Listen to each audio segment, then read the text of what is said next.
We're talking with communications expert Gail Goodman, who's offering some advice on the benefits of job jumping versus staying where you are, as well as the do's and don'ts of asking for a raise. Because when I was coming along, my dad stayed in his job. He was in the theater business originally, but when Ed Turner, Ted's father, offered him a job here, he stayed in that for the rest of his life, in advertising. And my father was with the AT&T companies. I mean, he would progress in the company, but he was with the same system for a long, long time. Oh, yeah. 30 years, I think. Yeah. My uncle, Sonny, graduated from Georgia Tech and went to work for General Motors, became the chief of the headlights division in Anderson, Indiana, and was with them for 40 years.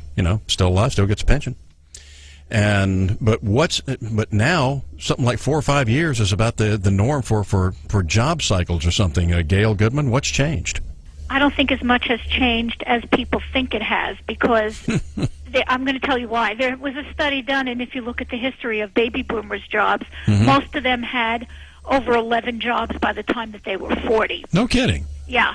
So I was very annoyed at this article. Am I allowed to say that? Because they imply that these children, which is what they are to boomers, are jumping for self-centered, egotistical reasons, which they're not. They're job hopping because they want to get a better fit.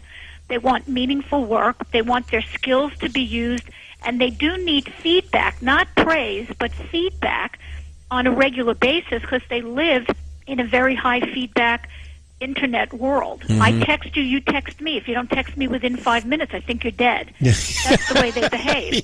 So if they don't get enough feedback, not patting on the head, they don't feel like they're part of the team. So what they're looking for in a company, if it doesn't get satisfied, they're very quick to move, because they're like, well, why should I stay? The loyalty has to be earned in both directions, whereas the big grandfather daddy company, to us, when we were younger, we had to behave. They're a little bit more independent, and now, of course, millennial bashing is like the newest hobby of their parents, because they have other reasons to be upset with them. We're talking with Gail Goodman, a communications expert. What are the do's and don'ts for asking for a raise, and what are those do's and don'ts, Gail?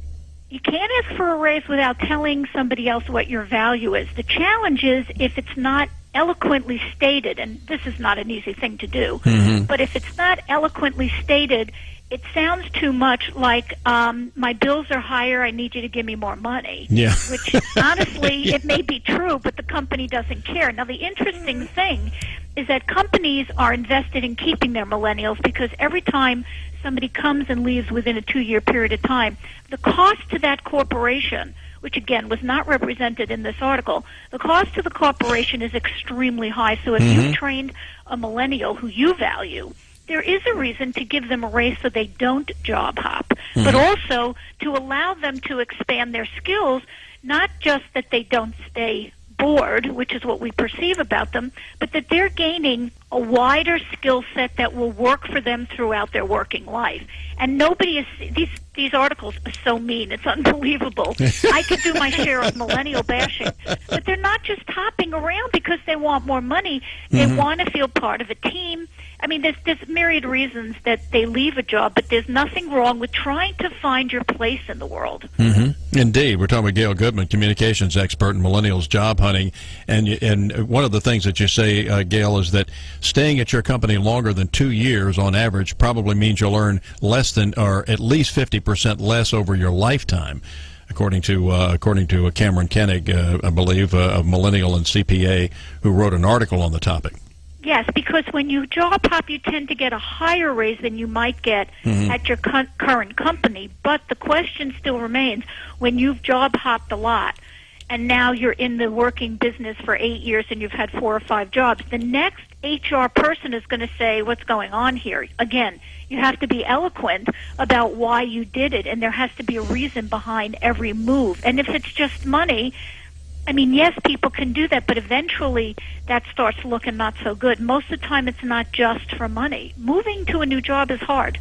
Yes, it is. In fact, we're talking with Gail Goodman, communications expert. Gail, there have been several times where I've had jobs that pay better than the one I currently have, but I was absolutely miserable. I look forward to coming to work in this job. I look forward to Mondays. and I hope and that's the way it ought to be. Yes, there's no reason to imply that millennials don't feel the same way. When they feel that they belong, they have to know the company mission. They want meaningful work. They would have failed miserably during the era when Ford invented the assembly line and all you did was one screw. I mean, Charlie Chaplin made the most phenomenal movie about that. Now we don't have to worry because robots do the boring stuff. Yeah. Everybody's looking for work, not only that's meaningful, but they want to love the people they work with. You don't leave the people you love when you're having a good time at a job. At that point, now you have a dilemma. Should I go to the job with more money, or should I do work that I love? That's hard for anybody, not just a millennial. I can understand. Well, we're all human, and we haven't changed that much, so I can understand that. And Gail, where can we find out more information and get some good tips to pass along to our kids, grandkids, or whatever? Well, people can reach me at phoneteacher.com. Phoneteacher.com. And check it out on our website at newsradiosavannah.com.